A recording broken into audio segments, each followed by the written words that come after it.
Ito na nga ka-fasting, ang unang-unang trabaho na ginawa ni housemate dun sa work na naekstrahan or napasukan niya sa May Aguilar. So ito po yung weldingan na malapit doon sa tulay ng Sobbol. At ito na nga ang tinuro sa kanya ng kanyang amo, siya daw po muna ay mag-cut ng mga yero.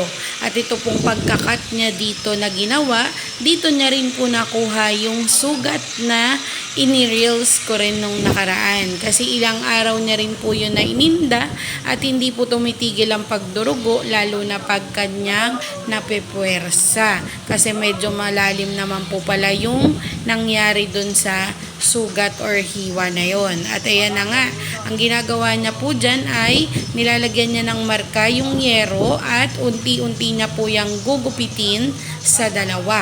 At syempre, ang gamit po natin dyan ay yung gunting na pangyero.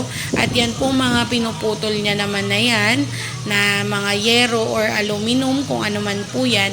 Yan naman po ang mga ginagamit nila para dun sa mga kahay, bubong or kung ano man pong parte ng sasakyan ang gagawin or gagamitan nila ng mga yero na yan. So meron po sila dyan binubuo na kaha ng tricycle ng demotor, meron din namang jeep, meron ding yung iba nagpapagawa ng yung basketball ring, basta yung mga ganun na kailangan ng gagawa ay mga nagwe-welding o kaya yan yung mga naggugupit ng yero. So kailangan po talaga sa mga gantong trabaho ay kailangan maingat ka, either masugatan ka or makuryente ka.